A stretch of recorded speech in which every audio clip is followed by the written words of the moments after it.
Mhm, I mhm, have a mhm, cousin who basically like is higher support needs, and his artwork was in a museum. You know what I'm saying? Like, mhm, and there's like we can't express ourselves, but art is like a medium for expression. If you're mhm. able to draw and is able to go to a museum, you're able to communicate in a way that society is not willing to accommodate for us. So Absolutely, I would absolutely. like to like state that, and then I also want to state that autistic people do have emotional intelligence, because Mhm, that is mhm, something mhm. that we don't like gear on. Like some autistic people are so emotionally intelligent.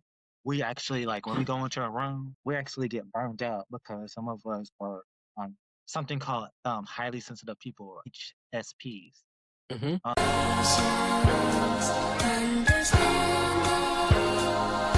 Peace, my people. Welcome to I Must Be BUGN, where we have honest, relatable conversations packed with powerful insights that spark curiosity and help melanated, gifted, and neurodivergent folks feel seen, safe, and celebrated. Here, labels don't have to feel like pathology, and complexity feels comfortable.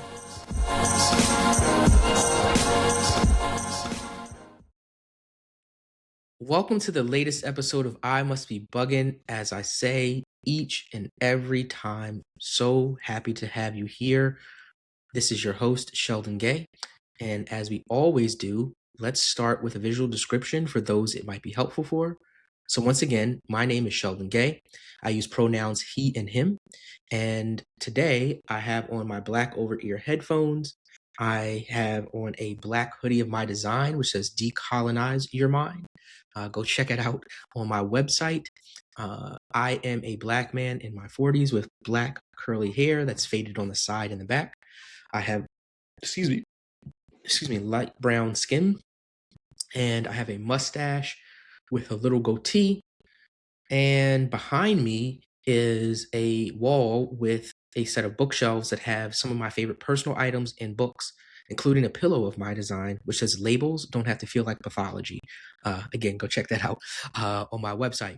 And today we have a special guest. I think you all will really enjoy hearing this young man's story. So let me tell you a little bit about our guest.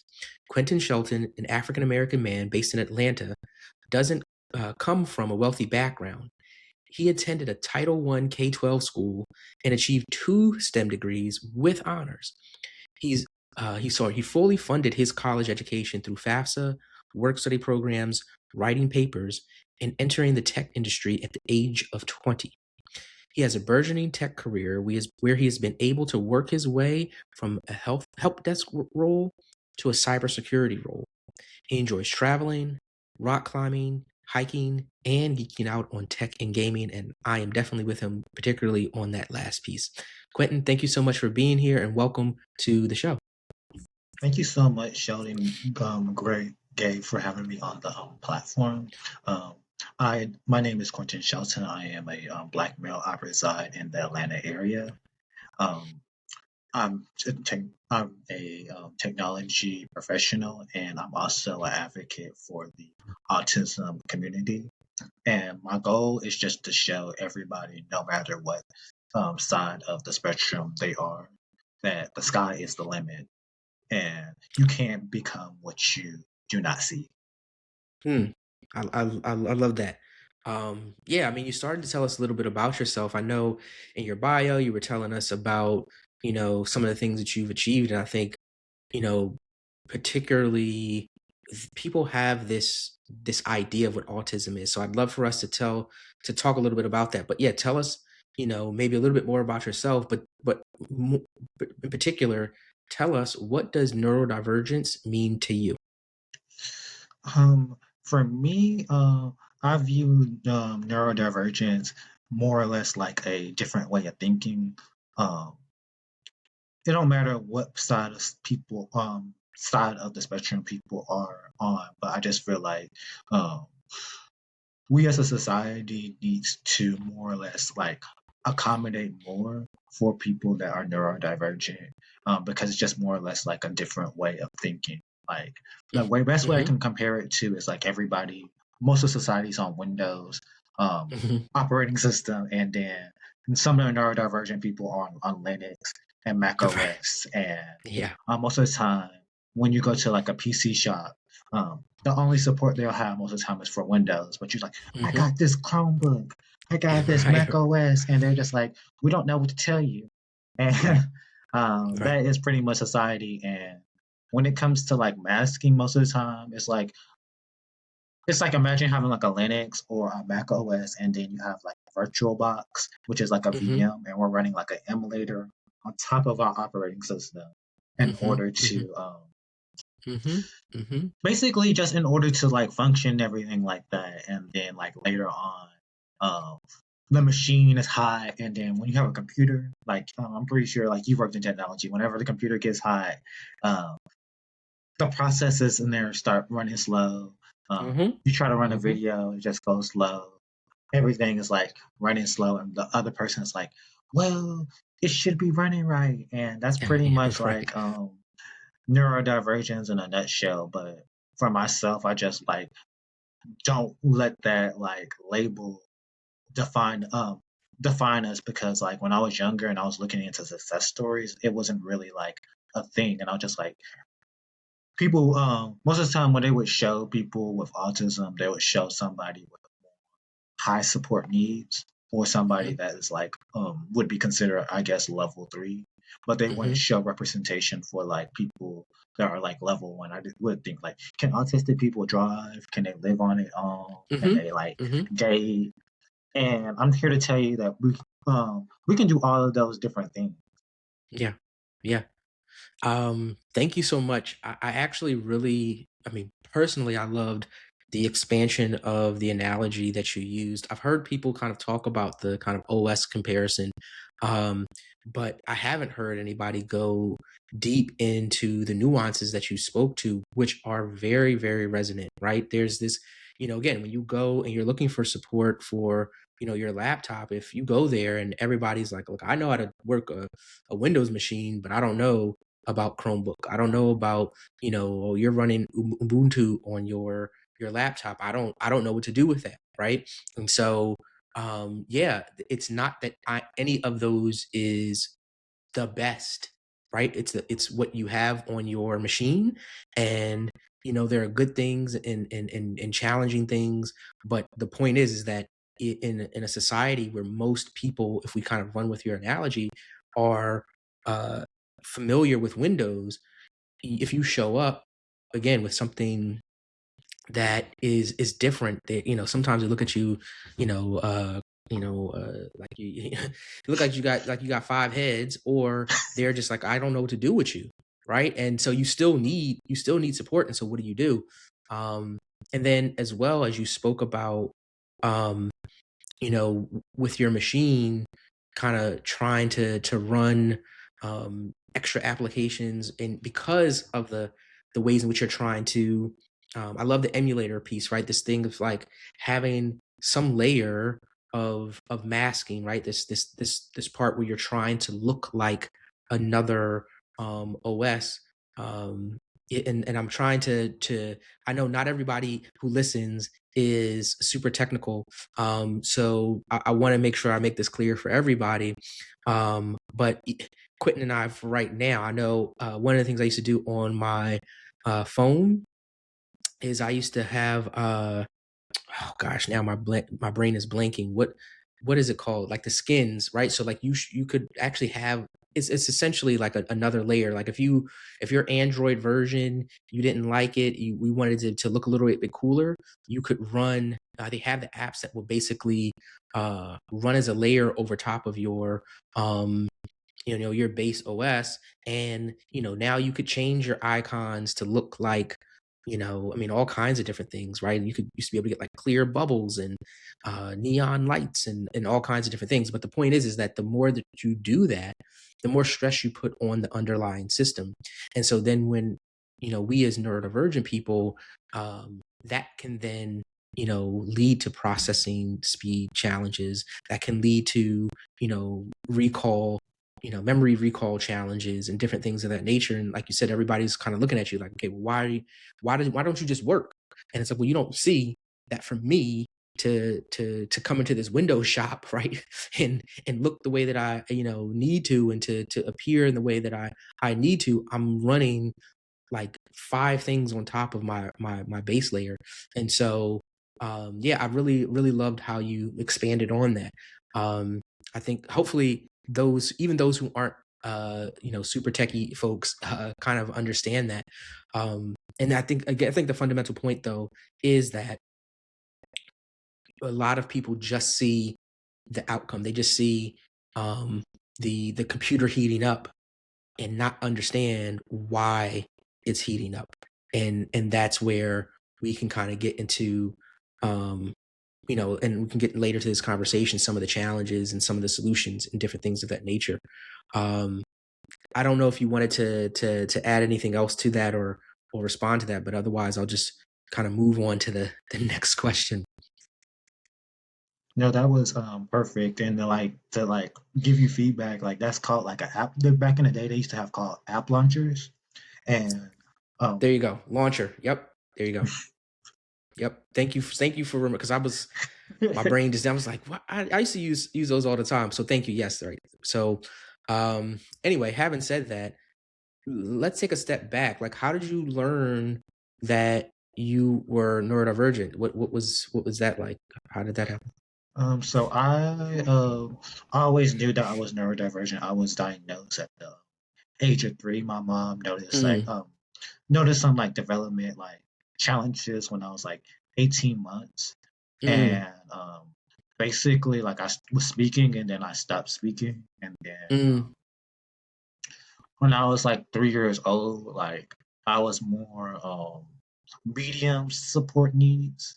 mm-hmm, And then I gradually went over to like lower support needs. Like when I was like 3 years old, like I tell people all the time, like English was really not my first language. I actually spoke sign language for the first couple of mm, years, and then mm-hmm, pretty much like learned English and everything like that. And then when it came to reading comprehension, like in reading, like I didn't learn it the regular way because of the way my brain is wired. It's more like a mm-hmm, visual. It's more mm-hmm, visual. So the way I actually learned how to read was like remembering the word, hearing the words, remember how the words were spelled, and then I had like my mom got me like this text software. I didn't even know what text to speech software was until mm, but like my mom got me like this like spelling dictionary. So like I would put in the word and then it would tell me how to like pronounce it, and I have to mm, remember it through muscle memory because um, even when I was in school, they try to have me sound out the word. To this day, we try to have me sound out a word. mm-hmm, Something in my brain, it's like something in my brain that doesn't like register. So like mm-hmm. I learned how to read based off of muscle. Yeah, that's that's interesting. There's multiple things in my mind that are kind of like dancing around. I mean, I thank you for sharing that. Again, I think it's important for people to hear these stories, and for parents to be able to hear these stories, because I know that there are some parents out there who may be looking at their child and they're at least questioning, and there's like pushback about like whether or not a label is appropriate. And that's, not to necessarily get too deep into that part of the conversation, but really to just simply point out that, first of all, the data shows that the earlier that you get someone like support and accommodations, the better their outcomes are, right? Just so far as their ability to, be independent, to advocate for themselves going forward, all the different things, right? Even just so far as like the text to speech, there's um, a guy that is pretty popular on socials that I want to bring on the show. But he, even to this day, he uses spelling board, right? He uses those kinds of tools, and he also uses there is a text to speech tool that he uses when he does speak. And actually, I learned of him because I was on this virtual conference and he did a talk, and he it wasn't he wasn't at that time talking during the presentation, but he had typed up all his thoughts and then shared the presentation through the text to speech tool that he uses. And so again, this whole idea of, if we wait, like, you never know how much like learning and familiarity with those kinds of tools, you're kind of cutting people off from.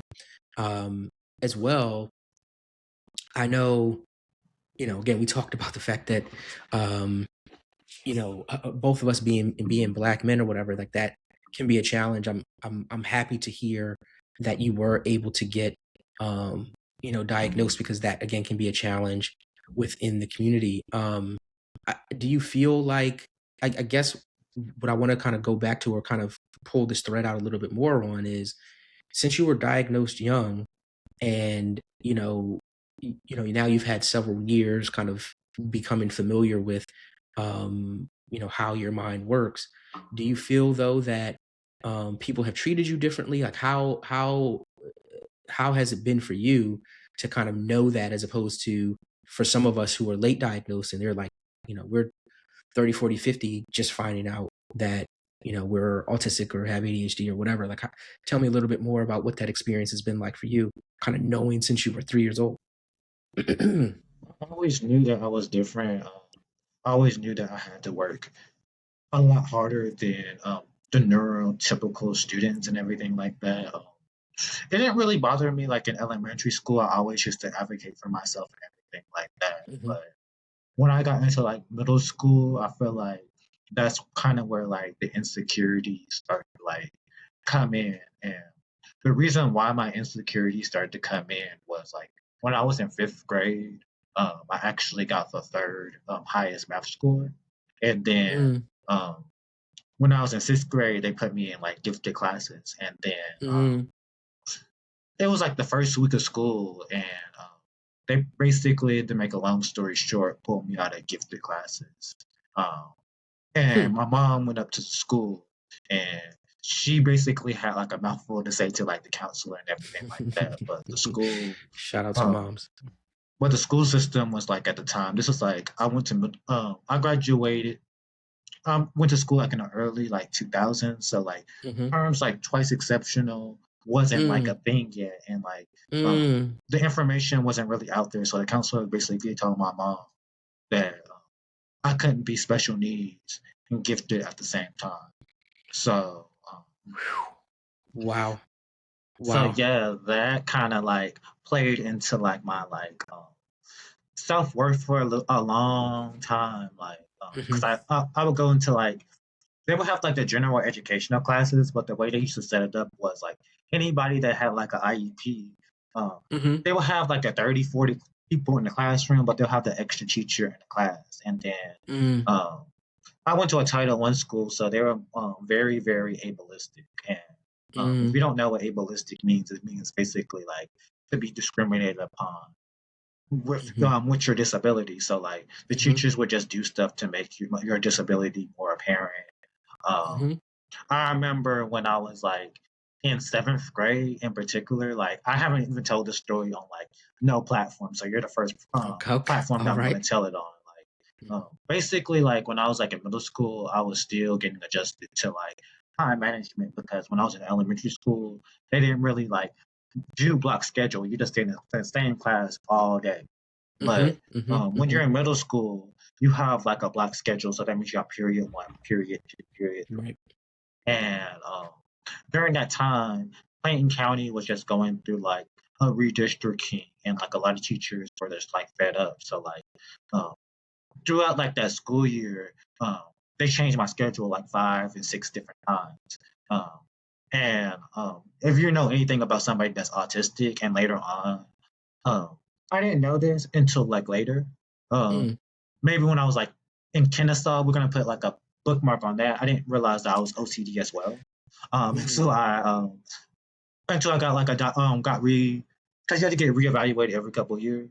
Um, Mm-hmm. so when I was like in middle school, when I was like in seventh grade, they switched my schedule like 5, 6 different times, and like anybody that's autistic, Mm-hmm. they had to stick to a schedule, and they're just like he's late on turning his projects in, and I wasn't even failing my classes. Like the Mm-hmm. lowest grade I had was like maybe like a 70, and it was like my progress report, and then like every single year they have an IEP meeting, and um, it was like this one ableistic teacher that, there. She would treat the gifted students good, and then she would treat the people with disabilities pretty much like crap. And Yeah. um, they were having an IEP meeting, and they were just basically like, our recommendations for Quentin is to basically put Quentin into small group. And um, Mm. and it's like when you have a disability, it's just like small group is pretty much like the kiss of death for like making you like a social piranha. So like, my Mhm. sister was like in the IEP meeting too, and like, um, basically like me and my sister are like basically like best friends and everything like that. She always used to have my back and stuff. Mhm. Mhm. She was just basically like, "What's gonna happen to my brother?" Da da da da. And my mom was like, "Stop, stop, Navadia, stop." And Mhm. they basically had to like kick her out the IEP meeting, but they basically like put me into like they basically put me into like small group and everything like that. And like basically like Mhm. um I hit it pretty well because like nobody knew. And then like when I was in small group, they didn't really know what to do with me because like um when it came to like mathematics, I was like pretty smart and everything like that. So Mhm. like Mhm. Mhm. within like 2 weeks of me 2 months of me being in there, they put me back into like the general education mathematics, and then everything else was pretty much like small group. And then the next year, they put me back into general education because like my grades was good and everything like that. So like that kind of like messed with me. And then when I got into high school and everything like that, basically um, my grades and stuff came up. I got better with time management and everything like that. And then um, basically when I got into 10th grade, they do something when you get into 10th grade to like start doing like college prep and everything like that. They basically like pull me out and like two other people, and they just told us that you're top 10% of the class. We already like evaluated you, and you can do dual enrollment. And the program was called Move On Already. And I was excited about it. I told everybody else, I was like, I'm finna be going to college, and Mhm. everything like that. And like, um, basically, like they told my mom um, the same thing they told me when I was in 6th grade. Like, he can't be special needs and get there. And they're just like, if he does do this dual enrollment program, he Mhm. will not get services. So Mm. either he can like do this dual enrollment program and not get Mm. services, or you know what I'm saying? Or stay here and then like da da da da. And like during Mhm. that time, like I was just like um kind of like pissed off because I was like, excuse my language, yeah, I was kind of like pissed off because I already knew like what they were doing. And then like later on, I figured out like this, you know what I'm saying, information wasn't spread. Like I could have actually did the dual enrollment program because when I went to college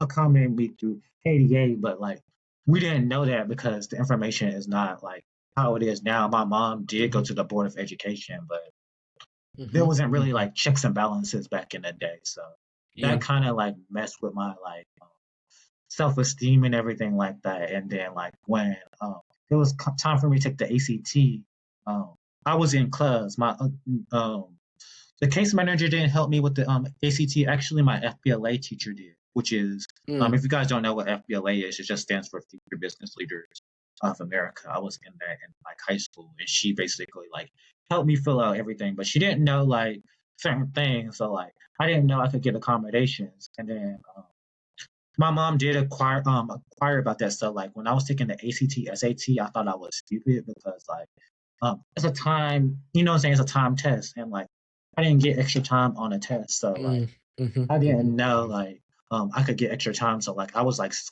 not scoring my best. I was just like Mhm. thinking that there was something wrong with me. I was like, how am I getting good grades, but I'm not doing Right. good on like this test? So it was kind of like, I don't know, it's like Yeah. kind of friction. And then um it kind of messed with me when I finished like high school. And then like I didn't get college prep or nothing like that. And I had like, again, was top 10%. I graduated at 30 out of 360 60 students. Mm. Um and I saw people going away to college, and I had certain family members talking crap about me. I had certain educators talking crap about me, like, "Oh, Mm. you're going to a community college," and most people treated that like that was like my final destination. at that Right. time. And Right. yeah, that pretty much messed with me because I seen like everybody going away to college and like I'm here. Um, I'm still like here in my hometown. Like when I was in sixth grade, I had a dream of going away to college. What you see on TV and everything like that, and I pretty much did not get to like do that. So that kind of like messed with me for like a long time. Mhm. Mhm. Mhm. Yeah, I mean, wow. You shared, thank you so much again for sharing all of that and yeah, letting us into your life in a more exclusive way, right? And sharing stories that you haven't shared, with other platforms.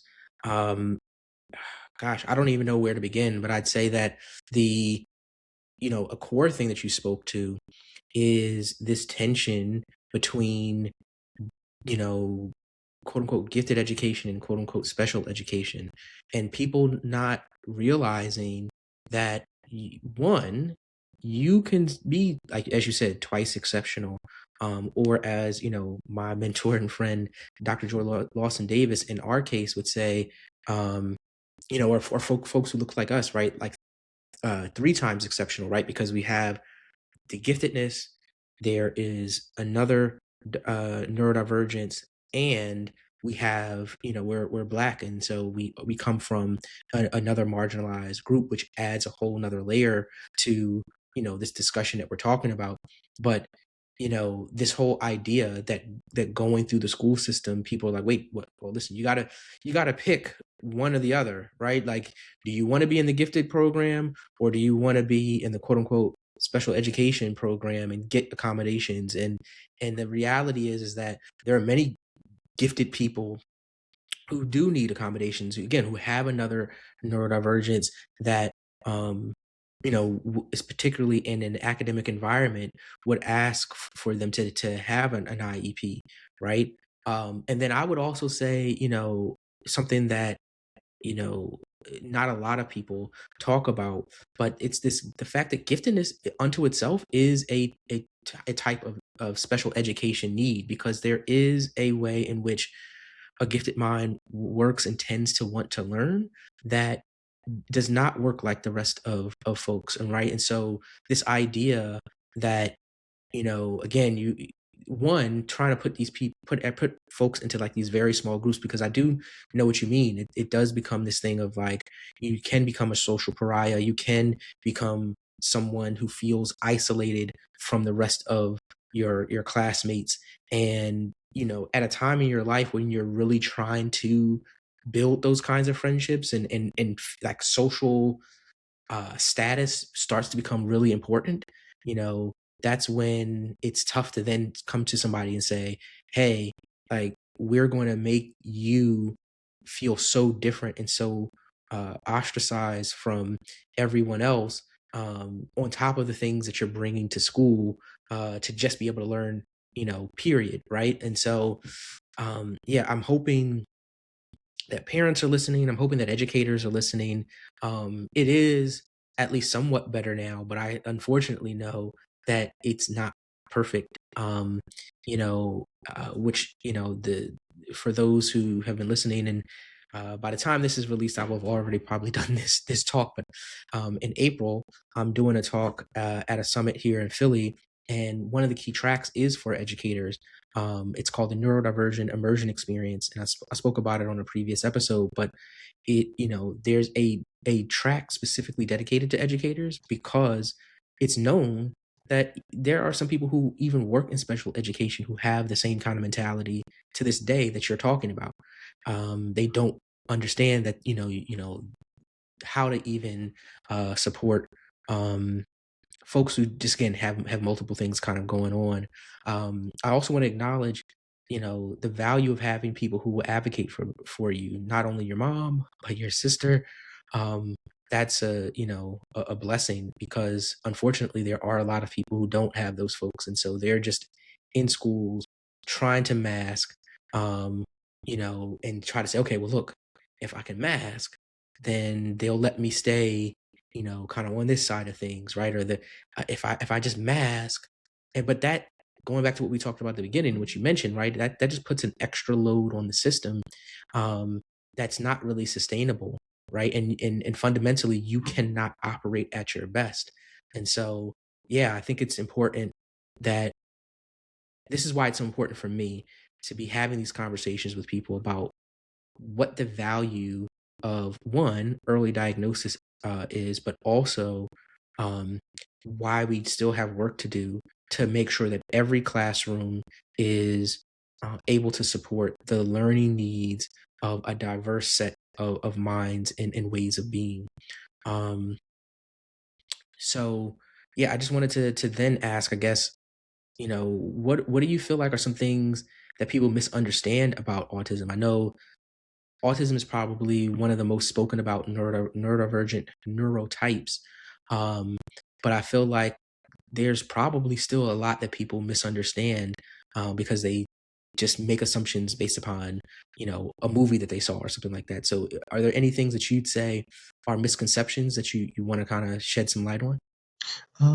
First thing, like I was talking about earlier, like you can be gifted and autistic or dyslexic, autistic Hmm. dysgraphia, and Hmm. gifted. Like it doesn't matter. You can even be like level two, level high functioning, not high functioning, but high support needs. Like Needs. somebody that's nonverbal and they can be Hmm. gifted. Like I've seen, Hmm. I Hmm. have a Hmm. cousin who basically like is has more higher support needs, and his artwork was in a museum. You know what I'm saying? Like, Hmm. Hmm. and Hmm. there's like we can't express ourselves, but art is like a medium for expression. If you're Hmm. able to draw and is able to go to a museum, you're able to communicate Yeah, in a way that society is not willing to accommodate for us. So absolutely.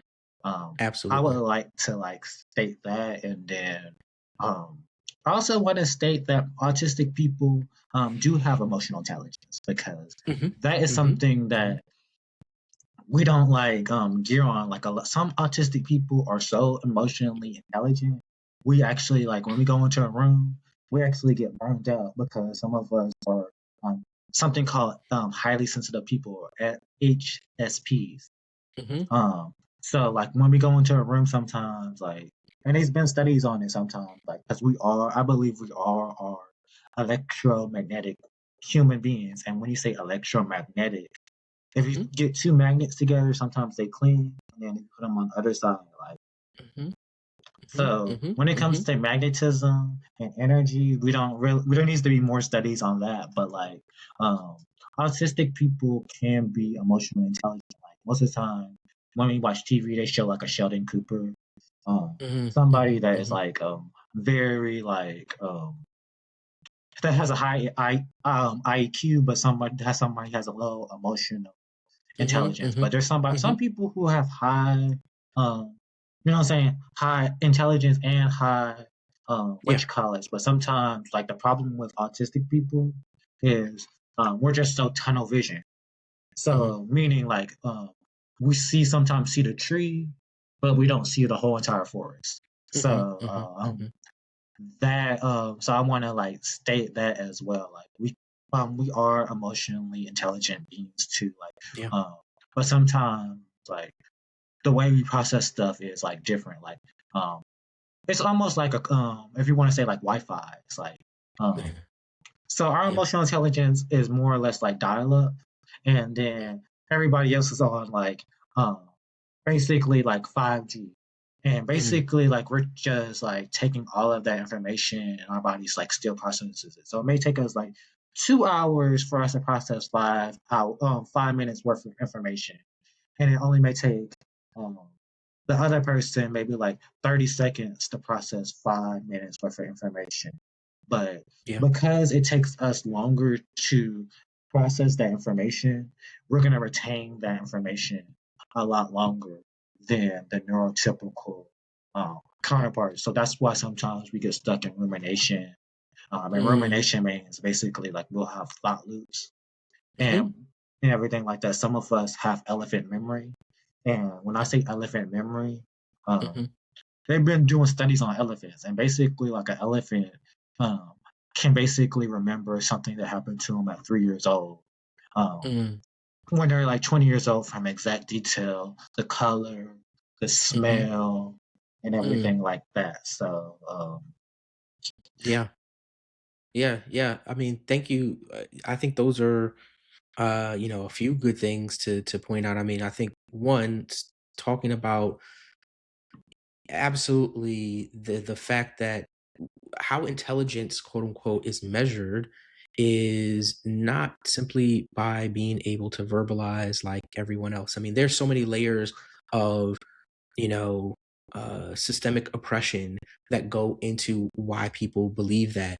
And the key part of it, as it typically is about capitalism. It's like if you anything about you that makes you quote unquote less valuable as a labor commodity, right? Like if people think, oh, how can you monetize your labor?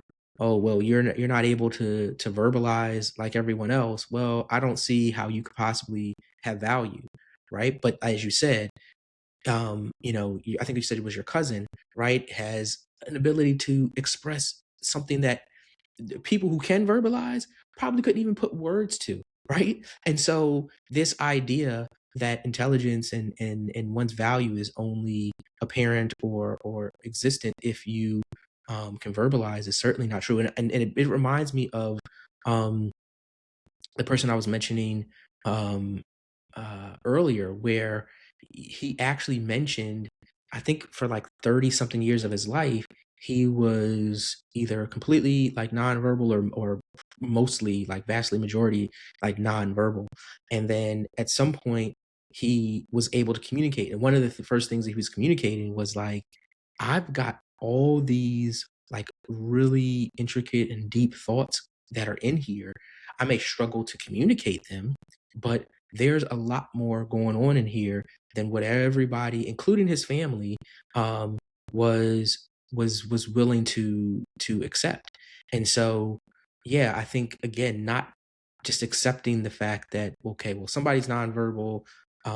One that first of all, that's a permanent thing. I mean, you've talked a little bit about right, like the fact that when you were younger, you had a period where you weren't speaking, as much, and so one that can change, but two, regardless of whether or not it changes, that still doesn't mean that again, there's not anything um, worthwhile going on inside someone's mind, and then as well, this idea of emotional intelligence. I think that yeah, I mean, first of all, people have talked about sort of this double empathy problem, right? Where autistic people, they assume that autistic people just have no emotional intelligence, they have no ability to have empathy.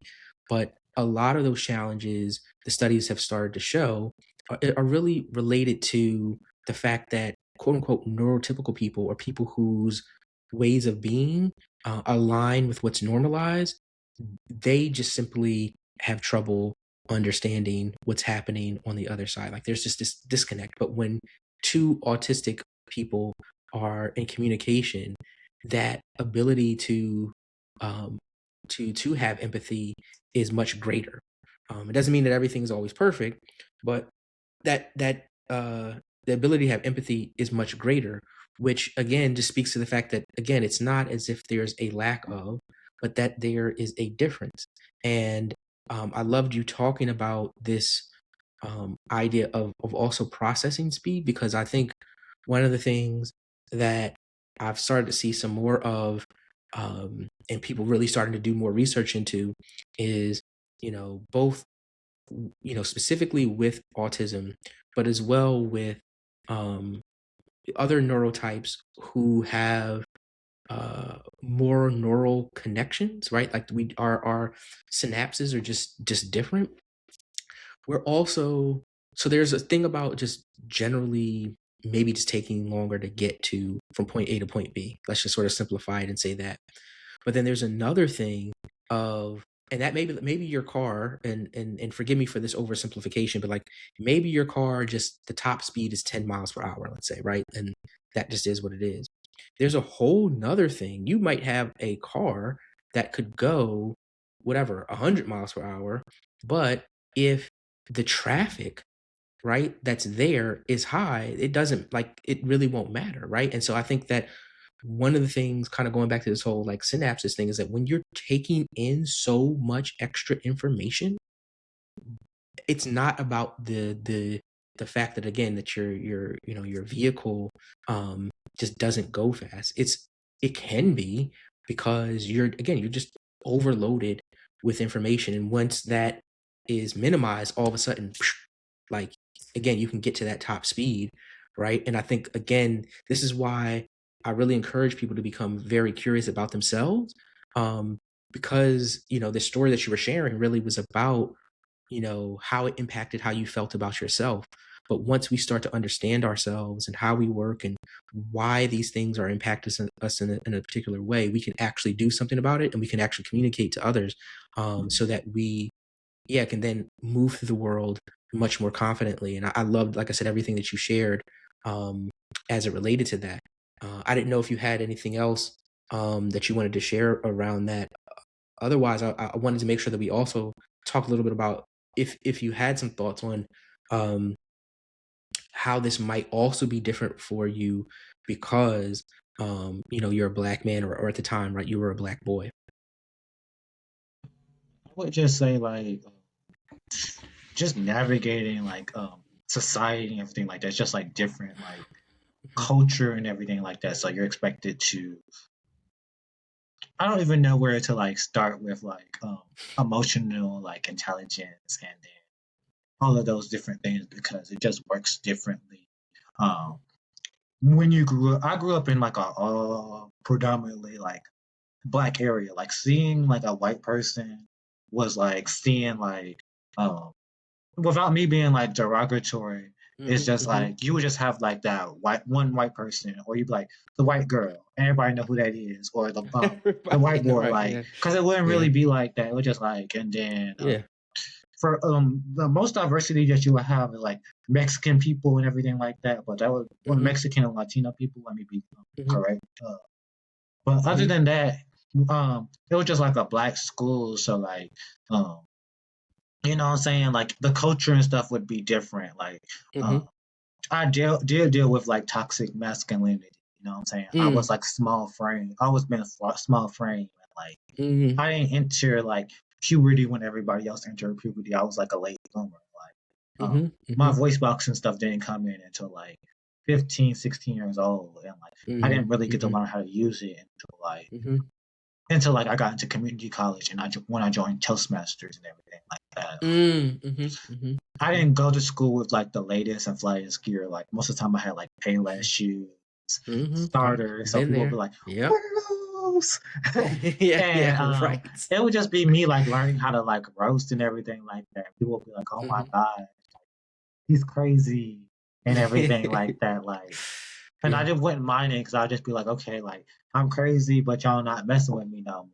And then like Right. even when I was like in high school, middle school and high school, and I tried to like hang with like the misfits or the other like neurodivergent people, they wouldn't get me either because like if you ever watch X-Men, like you have the Mhm, mutants that could kind of like hide their like powers, and then mhm, you have the mhm. mutants who couldn't like hide their powers, and I was like Right. one of the mutants that could like hide my powers and then Mhm, also kind of like assimilate into society and everything like that. Like mhm, I wasn't like a social piranha when I was like in mhm, high school or nothing like that. It's like sometimes I would like hang with sometimes the football players, sometimes I would hang with like the popular people. Like I would just always call myself the in between because like I could be in like in any like different social group. Most of the time in my high school journey, I would hang with like um, the upperclassmen and stuff like that. But like when I would mhm, try to like um, most of the time when I would be like with like the neurodivergent people or like in the other in the misfits as well,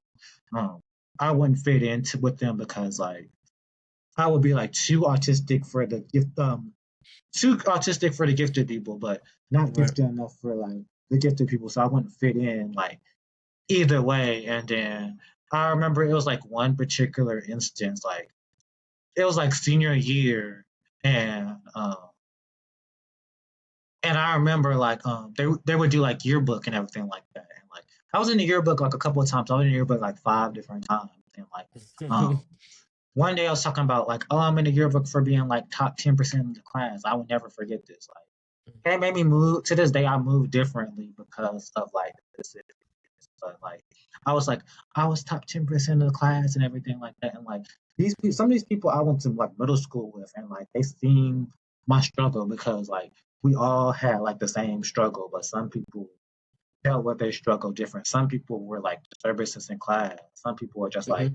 F it, I'm just not gonna like learn or nothing like that. But like, um, for myself, I just like was just stay up at nighttime and everything like that to like get my assignments and stuff done. And Mm-hmm. basically, I was like, I'm top 10% in class and everything like that. So I remember, um, I remember this like vividly, like, um, it was just like tension when I said it. Like nobody was like messing with me when I said that. I went home that day, like it was like this app. Um, we don't use it no more, but it was like popular in like the 2010. It was called Kit. Um, and basically like yeah, I got like this kick. I was like added to like this kick group chat, and they basically made a kick group chat about me. It was called braggadocious, and Oh shoot. the word, if you guys don't know what the word braggadocious means, it's basically like somebody that's just like a show off or something like that. So they had like braggadocious, and then at the time, President Trump just got into office too. Um, so Mm. they used Trump's picture to Oh classify no. me. They was like the profile picture was Trump, and then um, word of the group chat was braggadocious, and they just started like calling me out. They started calling me all types of like derogatory things. They started Mm. uh, attacking my appearance and stuff, and then Mm. basically it got so bad to them saying like, "Don't come to our effing table.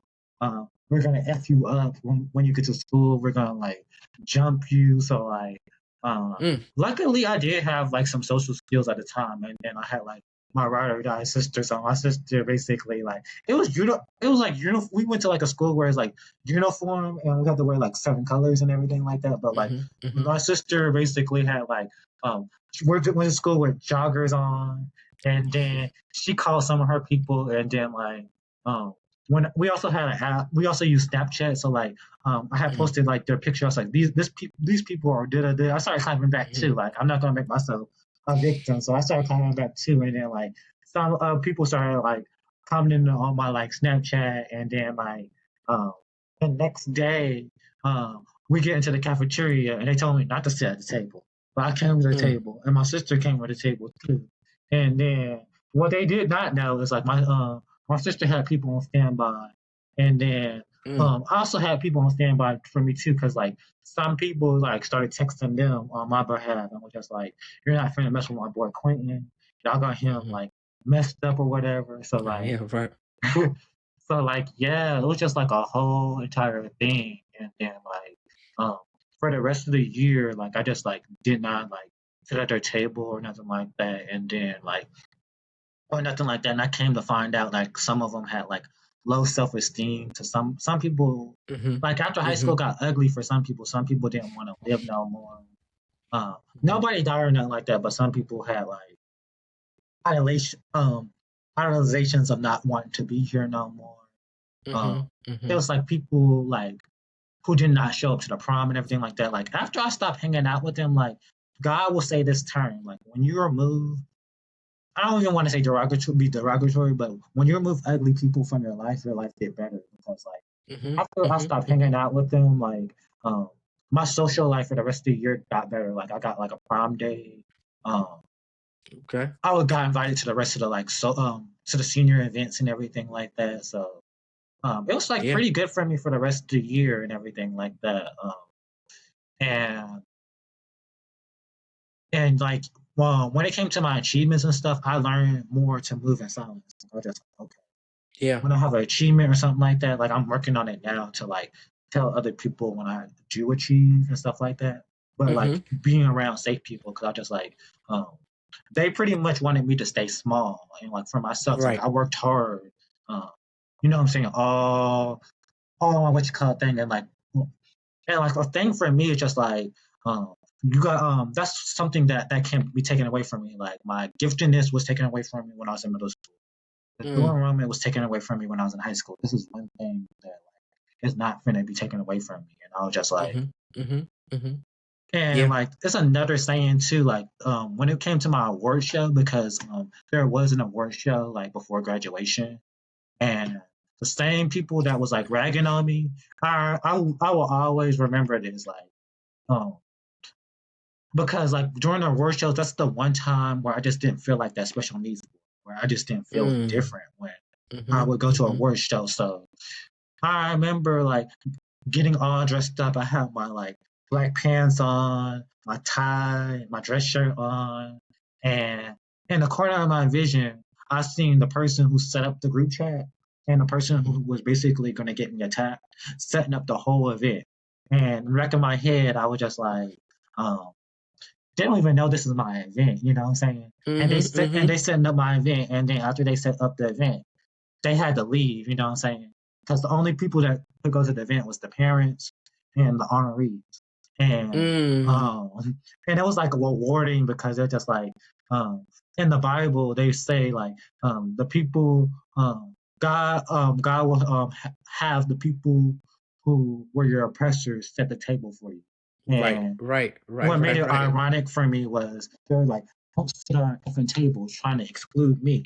Right, And right. then they had to set up a table for my event. They didn't even know they had to Yeah, set up a table for my event. yeah, And then they yeah, had to leave afterwards. Like yeah, that was rewarding for yeah. No, no. I me. mean, listen, that it don't get much more poetic than that. I mean, that's yeah. I mean, and again, thank you for sharing these stories. Like, it's. I mean, these are the real stories that, unfortunately, many people will resonate. And again, maybe that wasn't exactly their story, but this idea that there were people who, um, either just didn't understand them or maybe were jealous, right? And so they, instead of dealing with that themselves, they tried to bully and, shame and all this other kind of stuff somebody else.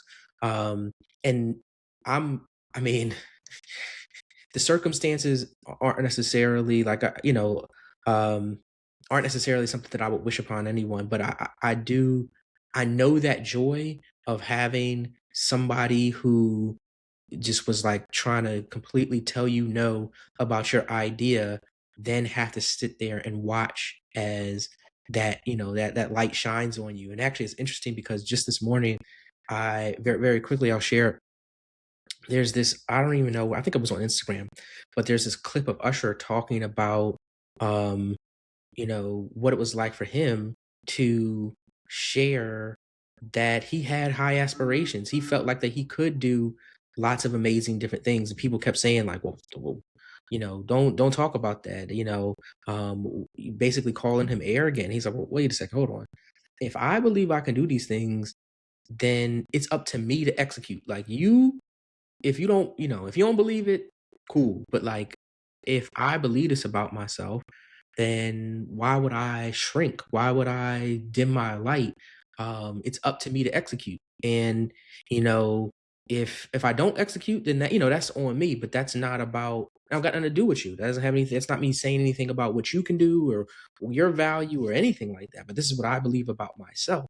And I think that, and frankly, he was talking about this particularly from a Black community perspective. And one of the things that we talked about, I've kind of put it into this group chat that I'm in, that's for talented and gifted folks. But one person was talking about how in the Black community, some part of that is because this history that we've had of people, it that being a way to keep us protected. Because when we did stand out, when we did, you know um embarrass, quote unquote, or really when a white person felt embarrassed by how we showed up, it could lead to really bad things. And so there was this sort of communal, memory around, look, kind of like play it even. But I think, you know, acknowledging all of that, there is something to be said for where we are now and how we would want the world to look for future generations. And a lot of that is about accepting that, you know yeah, we don't want to be arrogant or conceited or anything like that, but that doesn't, every time I talk about, the pride that I have in something that I've accomplished, or every time I talk about the things that I think that I can achieve, that doesn't mean that I'm being arrogant or conceited, and that doesn't have to be something that I should try to diminish. I mean, so many of our, if somebody's, if MLK, if Malcolm X, if Maya Angelou. I was just watching this documentary that's on Netflix of Toni Morrison, and um, if any of those people were told to just shrink, we would have lost a whole lot of um, just beautiful things in this life. But this documentary on Toni Morrison that I'll just talk about really quickly. One of the most beautiful things about it was she talked about how um, she had had some success, like particularly professional success up to, a certain point of her writing career. And, but she still, didn't consider herself to be an author, which is like unfathomable for when you kind of reflect on who Toni Morrison was.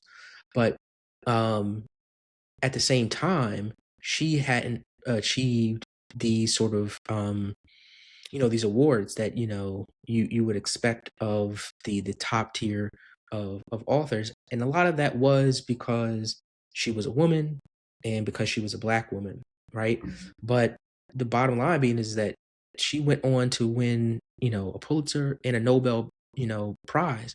That is elite tier stuff. But if she had just said, okay, why, I guess I shouldn't you know think of myself in that way. I shouldn't achieve that. And again, she frankly talks about that desire to do those things. So if she had shrunk, imagine what the world would have lost if we didn't get uh, Nobel Prize worthy, Toni Morrison, as it were, right? And so, yeah, I think there's always a balance, but I think again, one of the biggest things we have to do as a society is make people more comfortable with other people sharing their talents and sharing their aspirations without it being something that makes us feel bad about ourselves. Okay. To I want to start kind of getting towards the end here, but I know one of the things that you speak about is how to kind of stay motivated and really avoid burnout. I know autistic burnout is like a big topic these days. So like, do you have any advice for folks who are trying to stay motivated and avoid autistic burnout? Um, I would say like the main thing sometimes is making sure that you have like those safe spaces. Um, Mm-hmm. Having Mm-hmm. people that understand you um is like very, very, very monumental for you to advance. Mm-hmm. Um, a lot of times when we talk about autism, and next month is going to be Autism Awareness Month. Like when we talk about autism, we talk about the awareness aspect, and we just also talking about the acceptance part. Um, my goal is to talk about the advancement part. And when we talk about advancement, you have to have those safe spaces. You know what I'm saying? Mm-hmm. And Mm-hmm. then you do have to have a faith, whether you believe in God, whether you believe in the universe, whether you believe in manifestation.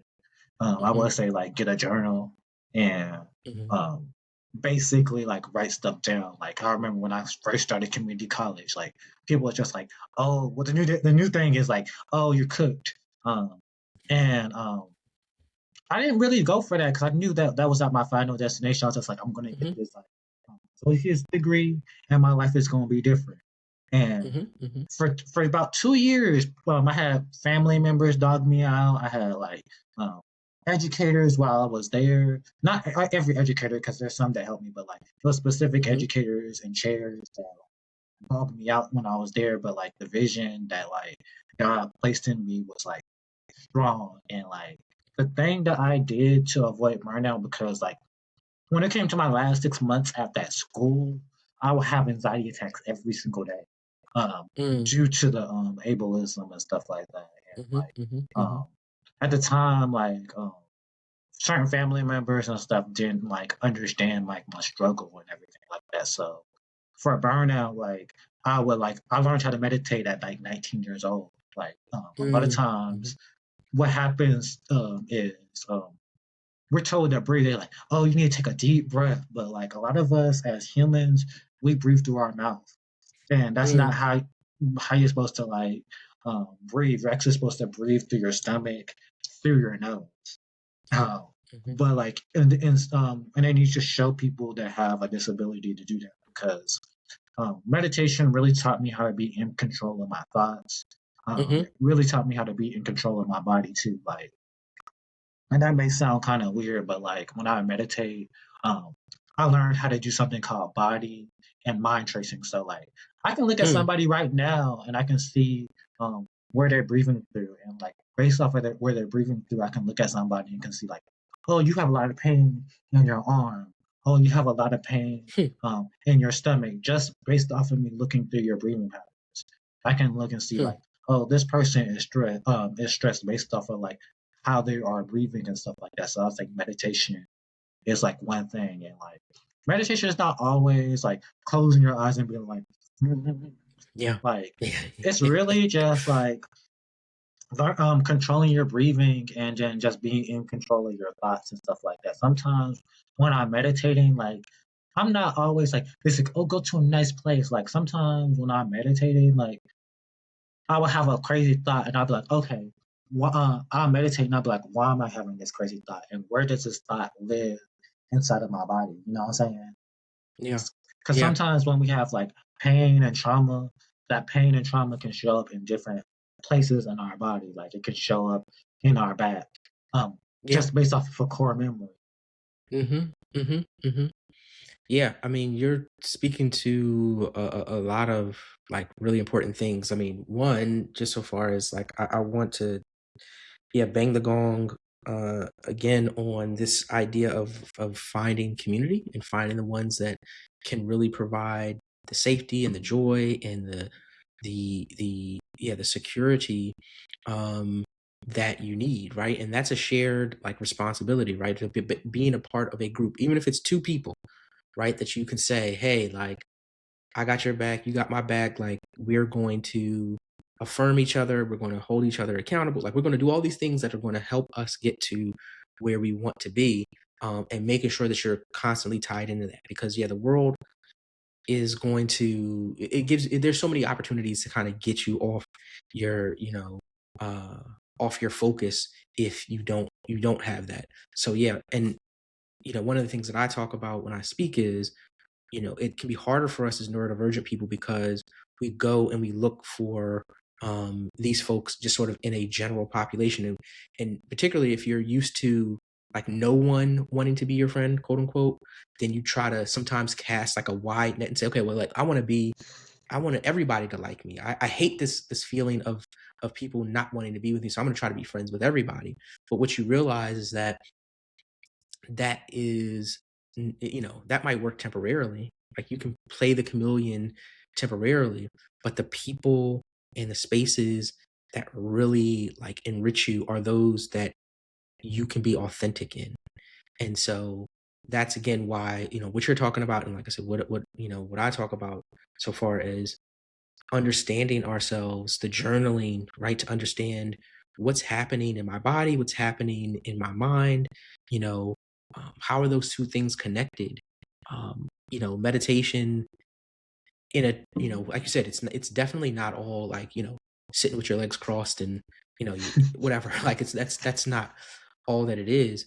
Um, and I would say even particularly for us as neurodivergent people, if you haven't heard anyone mention this before, if you haven't listened to it, I've mentioned it in an episode, but not everybody listens to every episode. And maybe this is an opportunity to go back and find an episode where I talk about it. But for those that aren't familiar with the term alexithymia, but this refers to a challenge that some of us as neurodivergent people have with understanding our emotions and like what's happening, what we're feeling in our body. And the journaling can really be helpful, right? Because we can look back and see, okay, like my arm is hurting today. And then if you have this journal, you can go back and look, oh, the last few days, I've had like really tense interactions with whatever, this type of person. Oh, like every time that happens, I get a pain in my shoulder. Hmm, what does that mean? Right? And it helps us to more readily say, okay, wait, hold on. Today my shoulder is hurting. Let me pay attention to that.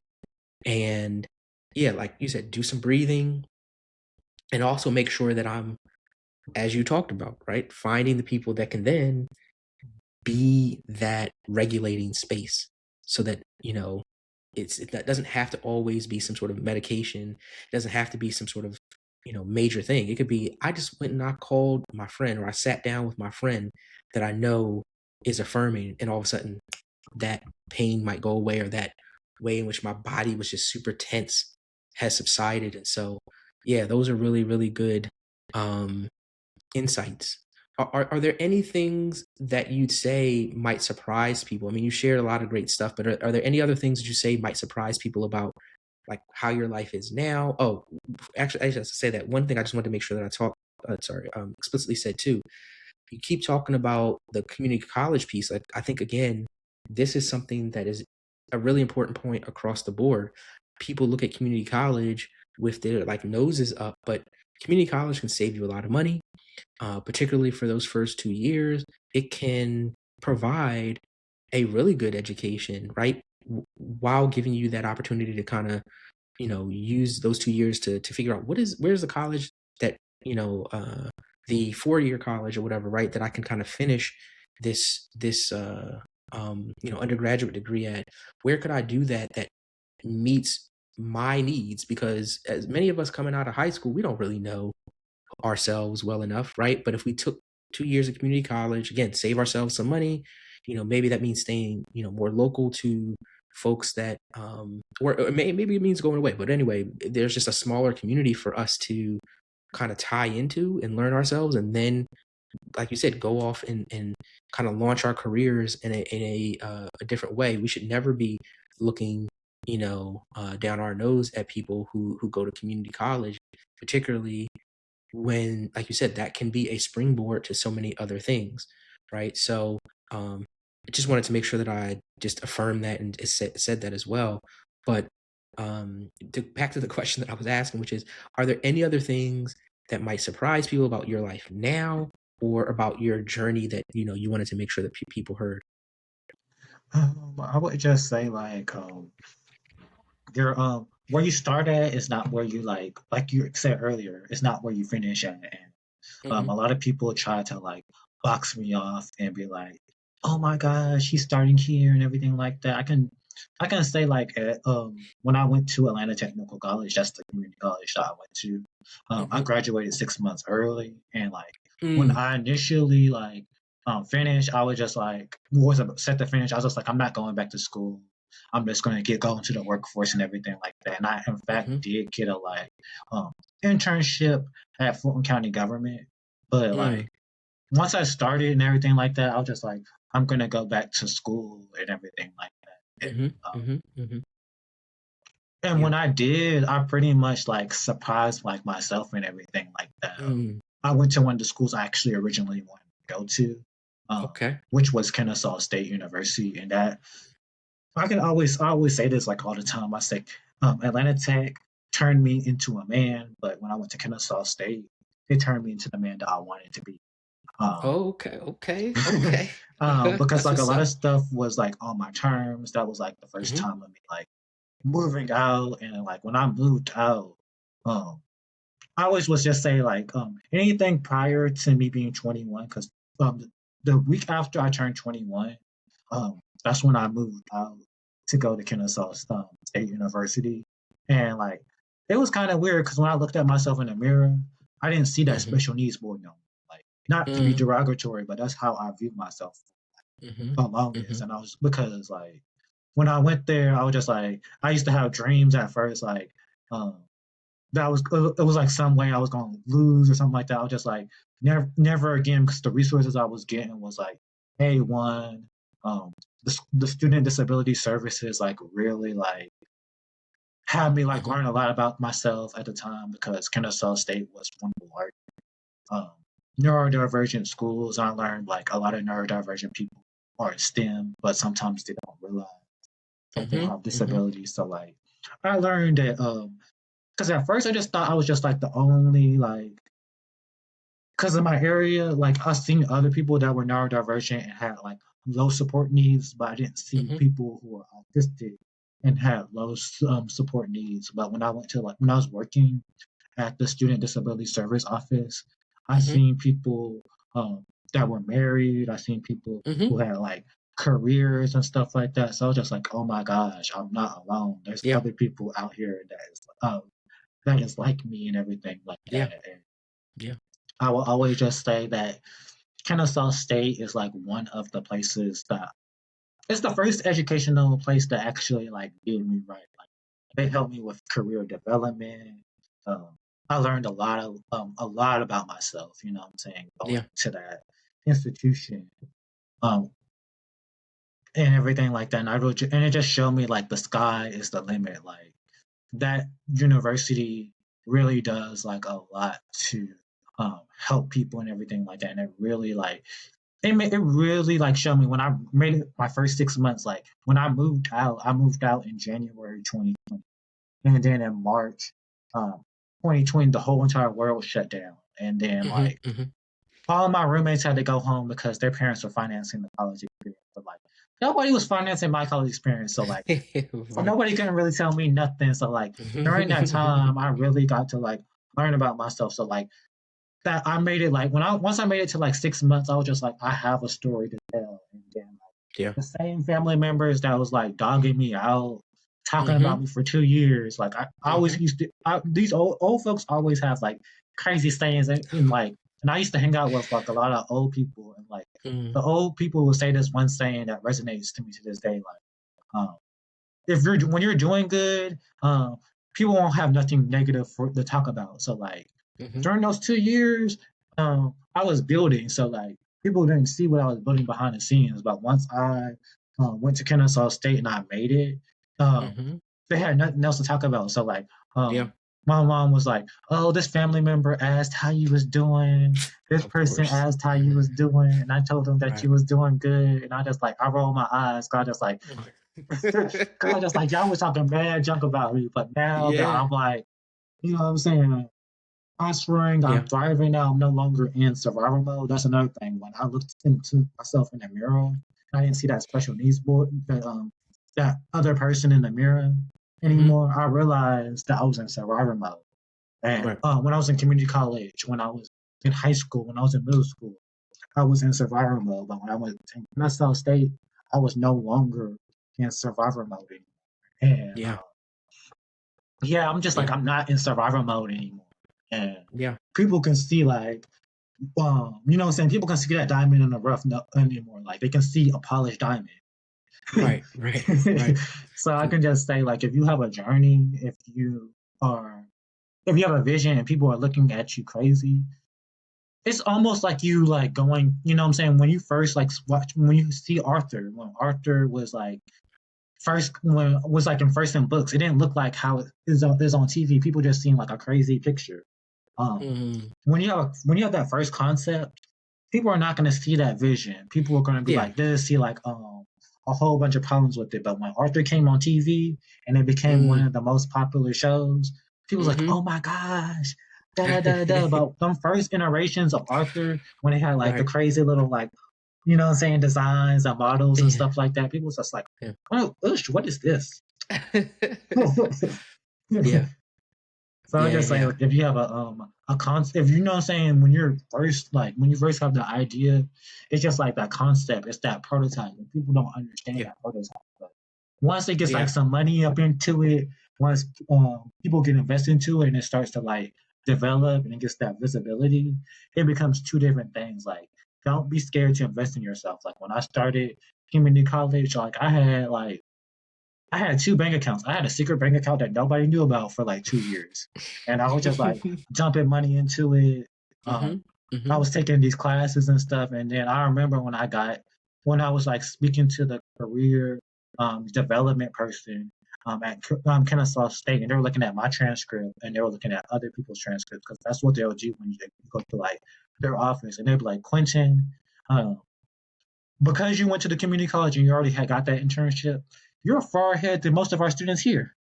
Mm. And they Look said at you didn't it. even have to spend no money or nothing like that. I remember there was this one. There was this white kid who graduated the same year that I graduated, and he and like I was about to work at Zillow, and he was just like finishing his like student assistance thing, and he was like $60,000 in the hole. Mm, Um, with just a bachelor's degree, and then like for mm-hmm, myself, I had my internship with Fulton County government at the time. I already had my associate's degree. Um, mm-hmm, I had one more year at the school, but I did a lot of different job shadowings. Um, and I was finna start my contract at like Zillow, and mm-hmm. he didn't even know where he was finna like land after graduation and everything like that. He was like $60,000 in the hole. So like Yeah, yeah, yeah. where you I mean, those start are, is not where you finish. yeah, absolutely. No, I mean, again, lots of great things. And then again, this message, right? Like, I think too, there's a lot of folks right now who, for whatever reason, are at a place in their life where um, they're not at the level that they want to be, right? They don't have all the things that they imagined that they would like to have.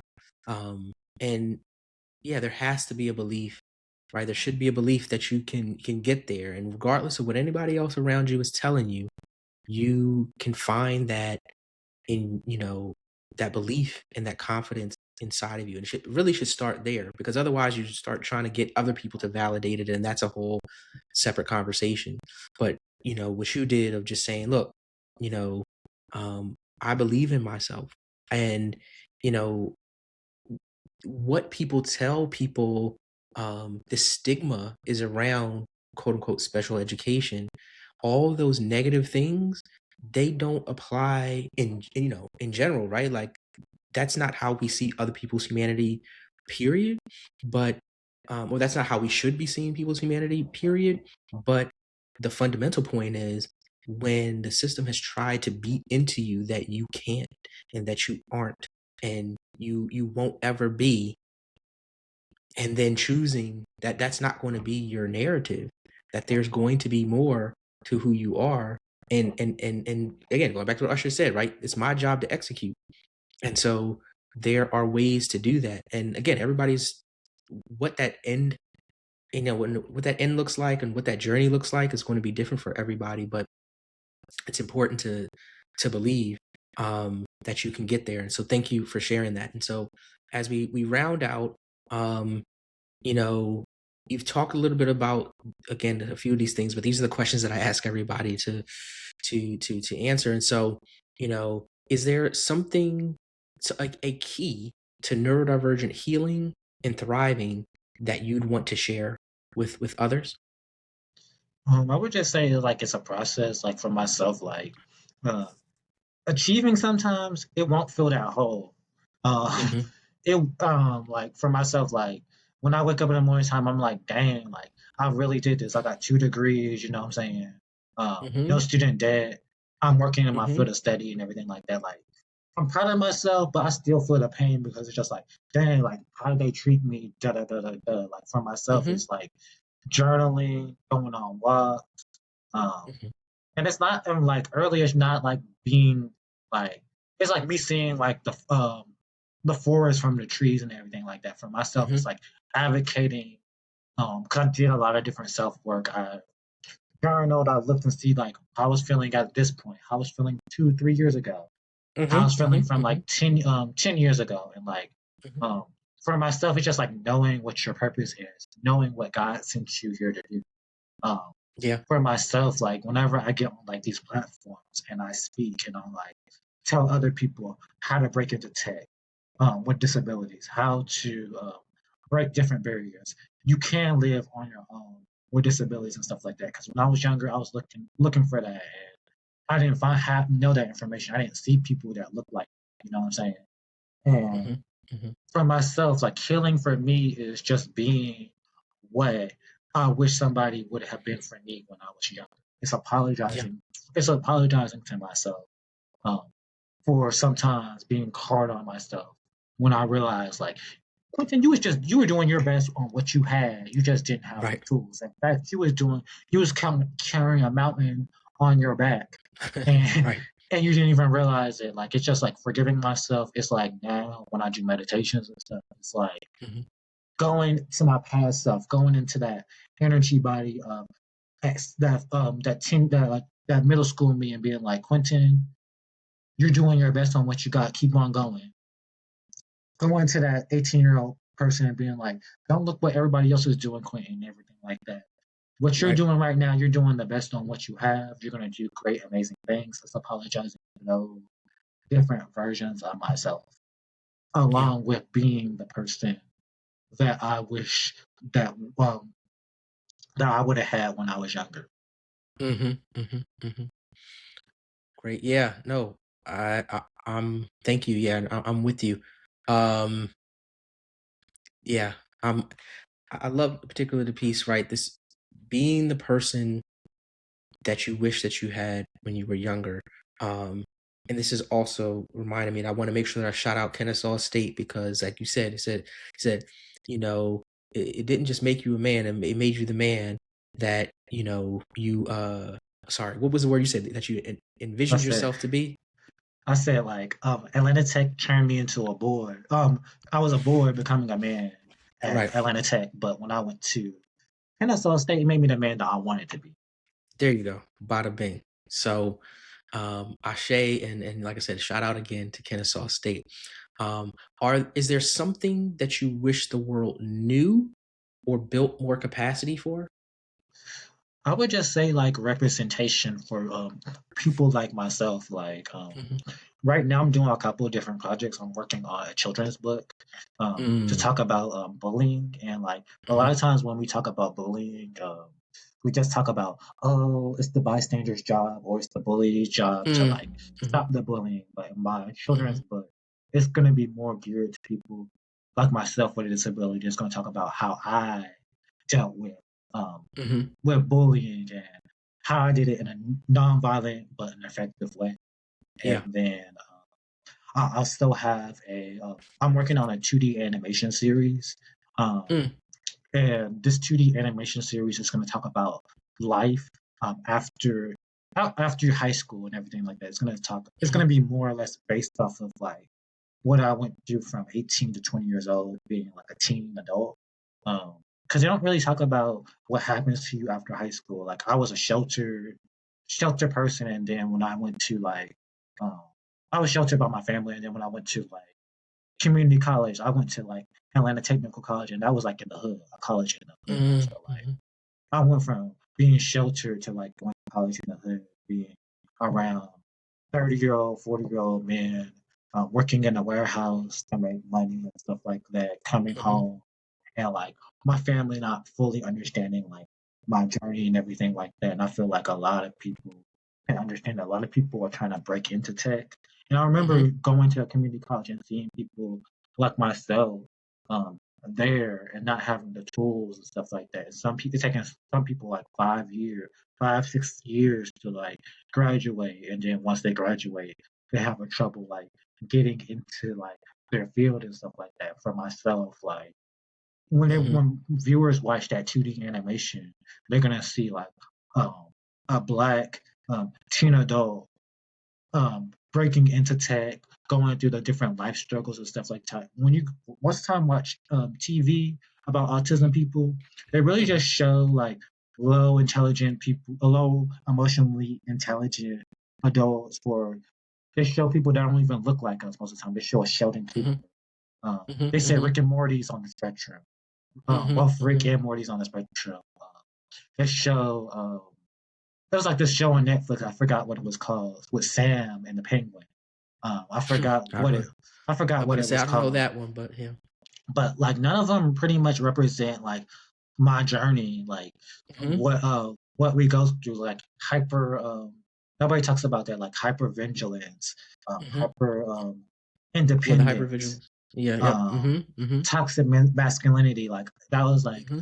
around my whole entire community when the street that I went to college on, um, you know what I'm saying? It was like the crime was based off of like prostitution. Some of Mm-hmm. the people that I went to school, Atlanta Tech, some of them were like dropouts, some of them were like late attendees, some of them were been incarcerated before. You know what I'm saying? Like I went to school with 30 and 40-year-old men and stuff like that, and like Mm-hmm.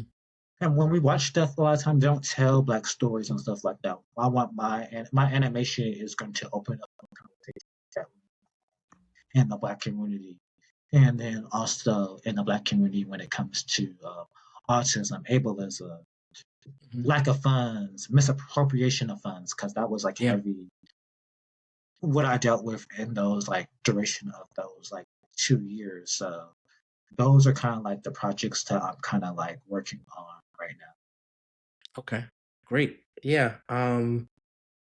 Yeah, and I think that those are exciting. So I guess how do people how can they support you and these projects that you're working on, and how can they stay connected? You have an email or a website or any place that folks can go, LinkedIn, wherever that people. What's the best way for people to stay in contact? For my business stuff, it's just gonna be my LinkedIn. It's just gonna be my name, Okay. Kwentin Shelton, for Okay.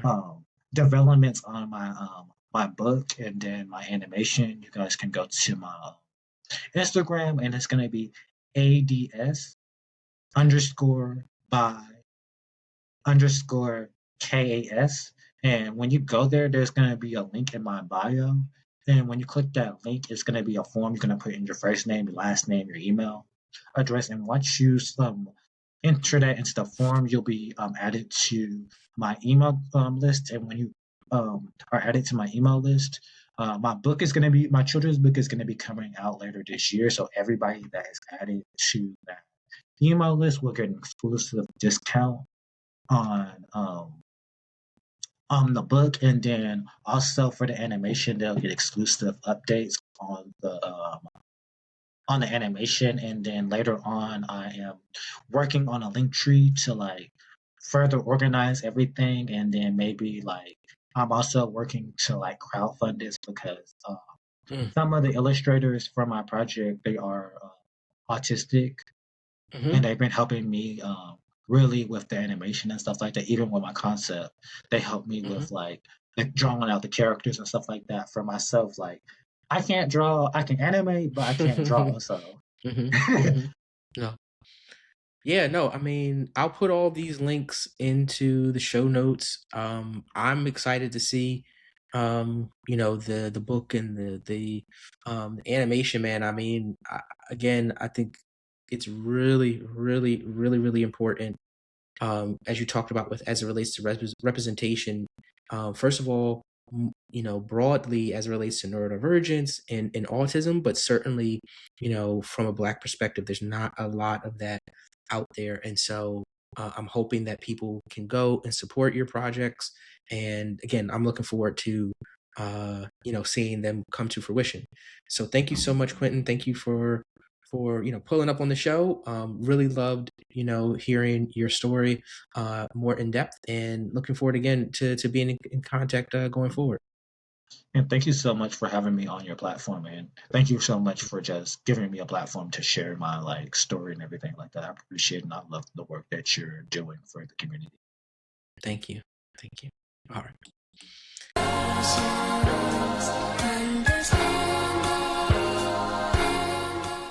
Thank you for joining me on another episode of I Must Be Buggin'. I hope you felt seen, safe, and celebrated by what you heard today. Don't forget to visit my website, sheldongaysbuggin.com, where you can catch all of my episodes, book me to speak, and check out my merch. Don't hesitate to hit me up on socials either. I'm eager to hear your thoughts, your experiences, and your stories.